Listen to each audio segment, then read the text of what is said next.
जो है आपके पास है एब्सोल्यूट ज़ीरो स्केल। इधर देखिए, अभी मैंने आपसे ये कहा कि जब आप आइडियल गैस के लिए ये चार्ल्स लॉ पढ़ते हैं तो आइडियल गैसेस नहीं होते। तो जब आप टेम्परेचर कम करते हैं वॉल्यूम कम होगा, लेकिन वही वॉल्यूम किसी ऐसी जगह पे अटक जाएगा कि वो ज़ीरो नहीं होगा। तो अगर हम ऐसे करें कि जहाँ पे वॉल्यूम ज़ीरो नहीं है और हम चाहते हैं कि हमारा वॉल्यूम एग्जैक्टली ज़ीरो हो, तो हम एक काम कर सकते हैं। वो काम ये कर सकते हैं, अगर हम इसी वॉल्यूम को इस नेगेटिव एक्सिस पे एक्सटेंड करते जाए, एक्सटेंड करते जाए, एक्सटेंड करते जाए, तो इधर देखिए, और ये फॉर एग्जांपल एक्स एक्सिस है तो ये इसका नेगेटिव प्राइम एक्सिस है, ये अगर वाई एक्सिस है तो एग्जैक्टली इसका वाई एक्सिस भी पॉसिबल है ना। तो देखिए, इस वॉल्यूम को अगर आप नीचे कम करेंगे तो कोई ऐसा पॉइंट आ जाएगा कि जिस पे practically volume would be equal to zero. Temperature तो वैसे भी ज़ीरो होगा, लेकिन अगर हम इसको ऐसे एक्सट्रापोलेट करें, इसको फैलाए, इसको एक्सटेंड करें बियॉन्ड दूसरे एक्सिस में, तो एक ऐसा पॉइंट आ जाएगा जिस पॉइंट पे प्रैक्टिकली भी इस गैस का वॉल्यूम ज़ीरो हो जाएगा।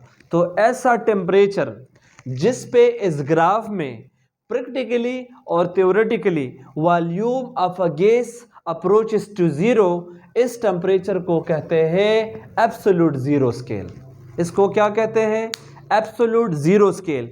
कि जिस पे टेम्परेचर जो है आप इतना कम करें कि किसी गैस का जो वॉल्यूम है वो अप्रोचेस टू ज़ीरो हो, यानी वो ज़ीरो हमें दे दे ग्राफ में, इस नए टेम्परेचर के स्केल को कहते हैं एब्सोल्यूट स्केल। तो देखिए, टेम्परेचर स्केल पे डिग्री सेंटीग्रेड पे वॉल्यूम ज़ीरो नहीं है, लेकिन हमने जो नया स्केल बनाया है उस पे वॉल्यूम क्या है? ज़ीरो है। तो इधर देखिए, इस ग्राफ को अगर सिंपल ग्राफ आपने बनाना है तो आप क्या करें, इसी टेम्परेचर के नए स्केल को एक नया नाम दे दें। अब इधर देखिए, तो पहले उसको थोड़ा सा समझ ले, उसके बाद जो नाम है या जो मैथमेटिकल कैलकुलेशन है ये आपके लिए इजी हो जाएगा। अब इधर देखिए, ये ग्राफ है, आपने टेम्परेचर कम की है मगर वॉल्यूम ज़ीरो नहीं है। और अब आप क्या करते हैं, टेम्परेचर को जब आप कम करते हैं तो प्रैक्टिकली आपको यहाँ पे वॉल्यूम मिलता है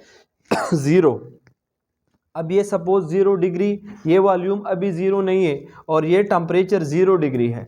जब आप इस डिग्री से नीचे जाएंगे तो नेगेटिव में जाएंगे ना, ये एक्सेस है और ये एक्स प्राइम है, तो ये नेगेटिव क्वांटिटीज रिप्रेजेंट करते हैं। अगर ये 0 है, 0.9, 0.8, 0.7 ना, और इसी तरह फिर ये नेगेटिव में चला जाएगा, पॉइंट्स ख़त्म हो जाएंगे ये नेगेटिव में, फिर -1, -2, -3।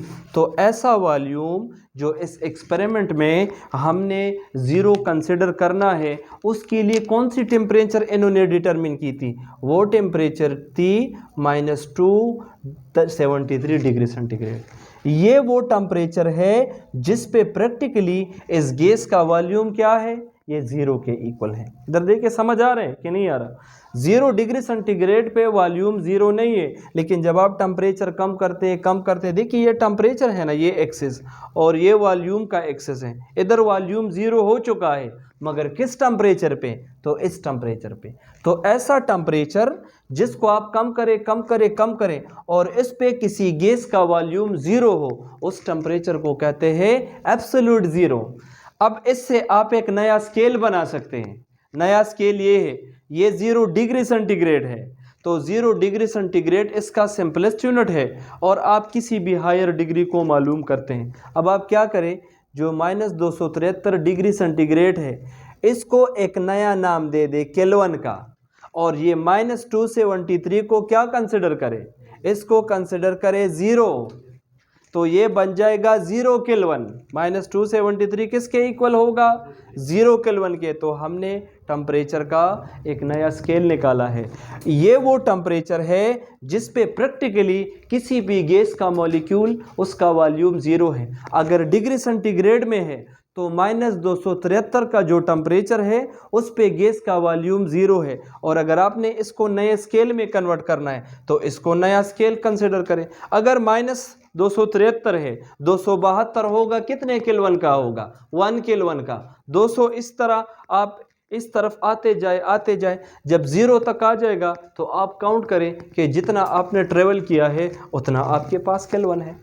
अब एक और क्वेश्चन भी किया जाता है कभी कभार क्लास 9 के बच्चों से कि जो डिग्री सेंटीग्रेड है उस पर डिग्री है, जो डिग्री फ़ारेनहाइट है उस पर डिग्री है, लेकिन केल्विन पे डिग्री नहीं होती, केल्विन सिंपल किया जाता है। तो देखिए इसकी थ्योरेटिकल एक्सप्लेनेशन ये है कि ये डिग्री मॉलिक्यूलर मोशन को शो करता है। किसको शो करता है? मॉलिक्यूलर मोशन को। अगर गैस 0 डिग्री सेंटीग्रेड पे है तब भी उसमें मॉलिक्यूलर मोशन है, अगर वो फ़ारेनहाइट में है तब भी 1 डिग्री फ़ारेनहाइट या 1 डिग्री सेंटीग्रेड या जो भी है उसमें मॉलिक्यूलर मोशन है।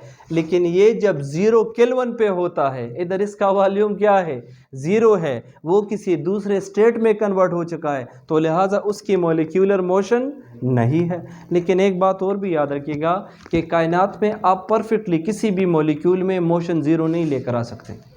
अगर उस गैस से आपने लिक्विड बनाया है तो लिक्विड में भी मॉलिक्यूलर मोशन है, अगर लिक्विड से सॉलिड बनाए तब भी वो वाइब्रेट करते हैं। तो परफेक्ट मोशन आप स्टॉप नहीं कर सकते, लेकिन फिर भी आप इसको रिड्यूस कर सकते हैं। तो देखिए वो टेम्परेचर जिस पे किसी गैस मॉलिक्यूल का टेम्परेचर क्या हो, इतना कम हो कि वॉल्यूम अप्रोचेस टू 0 हो, इसको हम कहते हैं एब्सोल्यूट स्केल। इसकी समझ आती है?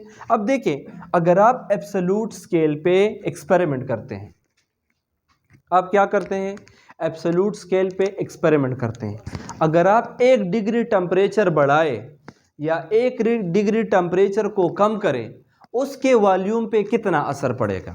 जनरली इधर देखिए हमने ये पढ़ा था, अगर आप टेम्परेचर बढ़ाते हैं तो वॉल्यूम बढ़ेगा, अगर आप टेम्परेचर कम करेंगे तो वॉल्यूम कम होगा।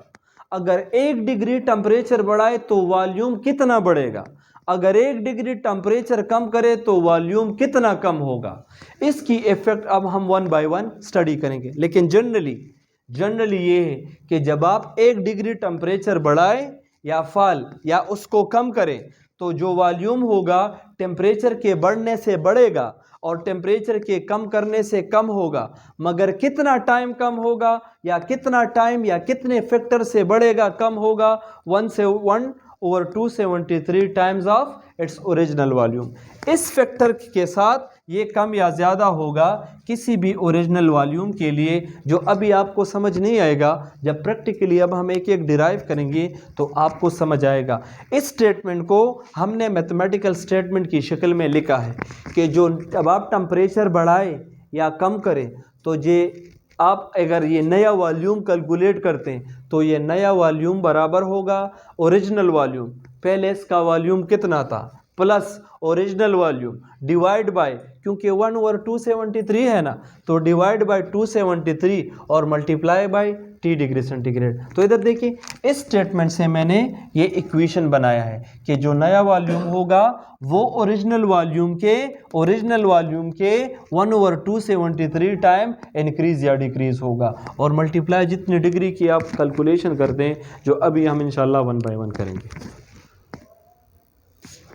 अच्छा, इसमें जो पहला इम्पॉर्टेंट फैक्टर है जो अभी हमने पॉइंट्स में लिखा था, पहला पॉइंट ये है कि ये गैसेस के लिए ये लोवेस्ट पॉसिबल टेम्परेचर है।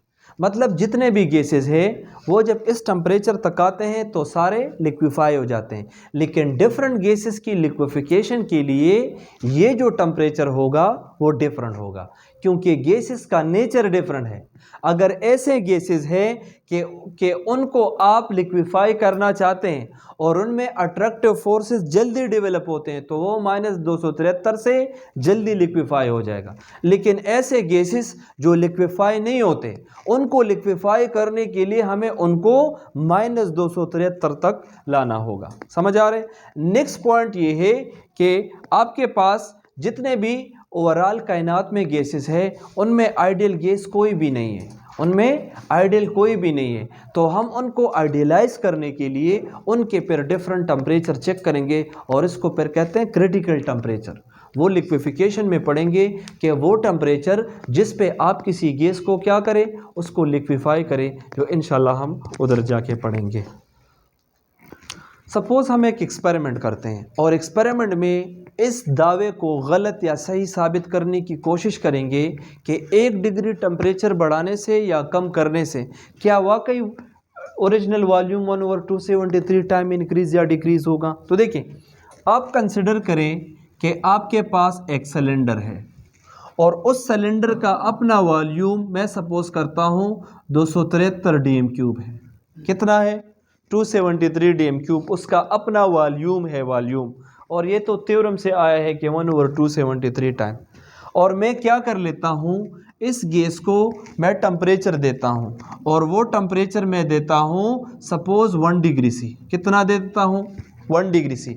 अब इस 1 डिग्री की वजह से इसका वॉल्यूम बढ़ेगा और ये थ्योरी कहती है कि 1/273 टाइम इंक्रीज होगा। तो चले देखते हैं कि क्या उस टाइम पे इंक्रीज होगा या नहीं। तो देखिए, जो नया वॉल्यूम है we knew that would be equal to original volume. Original volume कितना है? 273 और प्लस फिर से ओरिजिनल वॉल्यूम कितना है? 273 और डिवाइड बाय 273। और कितनी डिग्री के लिए आप ये एक्सपेरिमेंट करते हैं? 1 डिग्री के लिए करते हैं, सो मल्टीप्लाई बाय 1। अब देखिए, ये दोनों सिमिलर हैं तो ये कैंसिल हो जाएंगे। तो जो न्यू वॉल्यूम होगा ये बन जाएगा 273 + 1, ये बन जाएगा 274 ml। अब हमें पता नहीं है कि ये बात ठीक है या गलत है, तो एक और एक्सपेरिमेंट करते हैं। अब ऐसे करते हैं, इसी गैस को 2 डिग्री टेम्परेचर दे देते हैं। तो अगेन थ्योरम अप्लाई करते हैं। जो नया वॉल्यूम होगा ये किसके लिए? पहले केस के लिए जब टेम्परेचर 1 डिग्री है। अब दूसरे केस के लिए कि टेम्परेचर 2 डिग्री है, तो ये बराबर हो जाएगा ओरिजिनल वॉल्यूम 273 है तो अगेन 273 और ये नीचे वाला थ्योरम से आया है और मल्टीप्लाई बाय 2 डिग्री सी। अब इधर देखिए, अगेन दोनों को क्या करें? कैंसिल करें। इससे जवाब कितना आएगा आपके पास? 275 ml। तो देखिए, बात इनकी इसलिए सही है कि ये चेंजेस 1 डिग्री के साथ 1 ml वॉल्यूम भी चेंज हो रहा है। तो समझ आ रहे हैं ना कि जो चेंजेस है चार्ल्स लॉ के मुताबिक ठीक जा रहे हैं, लेकिन ये भी किस गैस के लिए? आइडियल गैस के लिए। नेक्स्ट देख ले, अगर आप ऐसे करें कि टेम्परेचर 3 डिग्री सी बढ़ाएं, तो मैं अभी शॉर्टकट करवा रहा हूँ ताकि समझ आ सके। तो new volume is equal to ये भी 273 + 273 डिवाइड बाय 273 और मल्टीप्लाई 3 डिग्री। ये दोनों कैंसिल होगा तो इससे क्या बनेगा?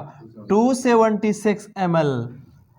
तो देखिए, ये चेंज जो है नेट चेंज इनके दरमियान भी 1 ml और इनके दरमियान भी 1 ml। तो 1 डिग्री चेंज करते हैं तो वॉल्यूम भी उस तनासुब से चेंज होता है। अब डिक्रीज करते हैं, मैं सपोज करता हूं कि 0 डिग्री दे देते हैं और फिर देखते हैं उसका वॉल्यूम कितना होगा। तो देखिए, एट 0 डिग्री सी, जब आपके पास 0 डिग्री सी है तो नया वॉल्यूम होगा ओरिजिनल वॉल्यूम 273 प्लस 273 और डिवाइड बाय ये थ्योरम से 273 मल्टीप्लाई बाय 0।